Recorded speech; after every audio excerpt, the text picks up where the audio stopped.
Halo sahabat, Maji di sini. Sebelumnya, terima kasih telah mengklik video dan mampir ke channel ini. Semoga sahabat semua selalu dalam keadaan sehat dan dilancarkan segala urusannya. Kali ini kita akan berbagi cerita tentang salah satu kabupaten di daerah istimewa Yogyakarta, yaitu Kabupaten Gunung Kidul. Bagi sahabat yang gemar piknik atau traveling, atau pernah kuliah, atau bahkan pernah kerja dan tinggal di daerah istimewa Yogyakarta, tentunya tidak asing lagi dengan Kabupaten Gunung Kidul. Ya, secara umum Kabupaten Gunung Kidul dikenal sebagai surganya wisata alam, the hidden paradise mereka bilang, bukan hanya di Yogyakarta tapi di Indonesia. Dan di bulan Mei ini Kabupaten Gunung Kidul merayakan hari jadi mereka yang ke-189. Oleh karena itu, Maji akan berbagi sedikit kisah tentang Kabupaten Gunung Kidul yang mungkin belum banyak orang ketahui, bahkan orang asli Gunung Kidul atau Yogyakarta sendiri. Oke, langsung Maji mulai ceritanya. Secara umum Kabupaten Gunung Kidul terletak 39 km di sebelah tenggara kota Yogyakarta dengan ibu kotanya Wonosari.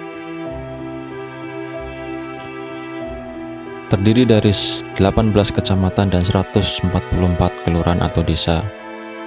Ya, dan meski hampir 90% lahan di Gunung Kidul merupakan lahan kering tak ada hujan, tetapi jangan salah, bumi Gunung Kidul juga diberkahi dengan banyaknya objek wisata yang indah. Untuk wisata pantai saja, bisa sahabat bayangkan, Gunung Kidul mempunyai panjang pantai tak kurang dari 65 km yang membentang dari Kecamatan Purwosari sampai Kecamatan Girisubo. Bisa sahabat bayangkan berapa banyaknya pantai yang tersedia di sana. Itu baru dari wisata pantai saja, belum wisata yang lain. Selain sumber daya alam yang kaya, Kabupaten Gunung Kidul merupakan salah satu kabupaten di DIY yang sumber daya manusianya yang cukup besar. Berdasarkan hasil estimasi sensus penduduk tahun 2010, jumlah penduduk Kabupaten Gunung Kidul tahun 2012 berjumlah 680.406 jiwa, yang terdiri dari laki-laki sebanyak tak kurang dari 328.878 jiwa dan perempuan sebanyak 351.528 jiwa. Tapi tahukah sahabat tentang asal-muasal Kabupaten Gunung Kidul? Adakah misteri yang tersimpan di sana? Sebelum kita mulai, perlu diketahui bahwa Kabupaten Gunung Kidul mempunyai beberapa simbol khas daerah. Di antaranya adalah lebah madu yang menjadi fauna resmi mereka, dan buah nangka atau nongko yang menjadi ikon floranya. Nah, disinilah cerita dimulai. Sebelumnya Maji mau bilang bahwa cerita ini terdapat berbagai versi. Di sini Maji akan mencoba merangkum dari berbagai sumber yang masih memiliki keterikatan. Jadi kalau ada cerita lain atau sahabat ingin menambahkan, silahkan langsung saja mampir di kolom komentar. Pada waktu Gunung Kidul masih merupakan hutan belantara, ada beberapa orang pelarian dari Kerajaan Majapahit yang membangun desa di daerah Gunung Kidul. Desa tersebut diberi nama Pongangan, yang dipimpin oleh Raden Dewa Katong, saudara dari Raja Brawijaya. Raden Dewa Katong mempunyai seorang anak yang bernama Raden Suromejo. Lalu Raden Suromejo meneruskan kepemimpinan ayahnya dan membangun desa Pongangan sehingga semakin ramai dari waktu ke waktu. Kemudian beberapa waktu Raden Suromejo pindah ke Karangmojo. Perkembangan penduduk di daerah Gunung Kidul pada waktu itu akhirnya terdengar juga sampai ke telinga Raja Mataram, yaitu Sunan Amangkurat Amral yang berkedudukan di Kartosuro. Kemudian ia mengutus Senopati Ki Tumenggung Prawiro-Peksa agar membuktikan kebenaran berita tersebut. Setelah dinyatakan kebenarannya, Senopati Tumenggung Prawiro-Peksa menasehati Raden Suromejo agar meminta izin kepada Raja Mataram karena daerah tersebut masuk dalam wilayah kerajaan Mataram. Akan tetapi Raden Suromejo tidak mau dan akhirnya terjadilah peperangan yang mengakibatkan dia tewas serta 2 anak dan menantunya.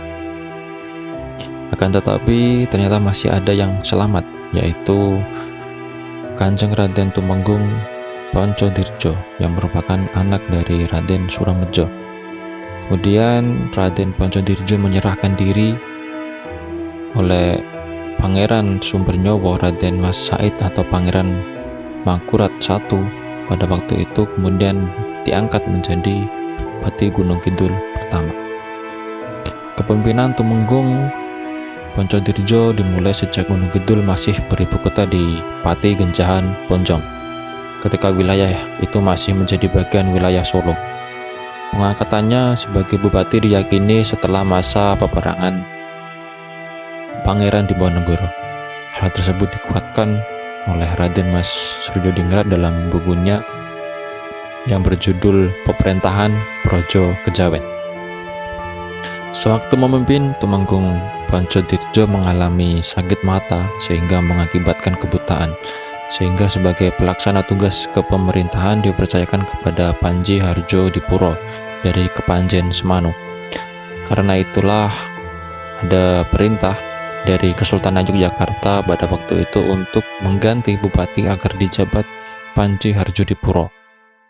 Akan tetapi Tumenggung Poncodirjo belum bersedia, karena sebagaimana budaya yang berlaku bahwa penggantian berdasarkan umur atau setelah bupati sebelumnya meninggal dunia. Sebelum meninggal, Poncodirjo berpesan agar disemayamkan di kediamannya di Pati Genjahan Ponjong. Oleh karena itu, keberadaan pemakaman yang ada di Genjahan Ponjong saat ini dahulu diyakini merupakan kediaman sekaligus kantor Bupati Pati masa kepemimpinan Tumenggung Poncodirjo. Setelah Tumenggung Poncodirjo meninggal, sedianya Panji Harjo Dipuro yang seharusnya melanjutkan tugas sebagai bupati selanjutnya. Akan tetapi ia menolak karena dirinya mengakui tidak bisa baca tulis atau menjalankan tugas sebagai bupati. Lantas Sultan Hamengkubuwono V di Yogyakarta kemudian mengangkat Raden Tumenggung Prawirasetiko sebagai bupati, menggantikan Tumenggung Poncodirjo, sekaligus meminta untuk memindahkan kabupaten ke lokasi yang lebih dekat dengan keraton, tetapi juga dekat dengan Kaulo di Gunung Kidul. Maka dipilihlah Alas Nongko Doyong atau Wonosari pada saat ini, yang diyakini pada zaman dahulu daerahnya merupakan daerah yang datar, sumber air yang banyak, tanahnya yang subur, serta berada di lokasi yang sangat strategis. Sebutan hutan dengan nama Alas Nongko Doyong karena pada salah satu sudut hutan, jika diamati dari ketinggian, terdapat pohon nongko atau nangka dalam bahasa Indonesia yang tumbuh tidak tegak tetapi miring atau condong dalam bahasa Jawa disebut doyong. Menurut beberapa cerita, pohon tersebut berada di sekitar Kali Pesole. Jika diukur dari Wonosari ke barat hingga Patok dengan Wonosari ke timur hingga Tambak Romo, perbatasan Gunung Kidul sebelah timur, jaraknya tidak terpaut jauh. Begitu juga jarak Wonosari hingga pesisir selatan.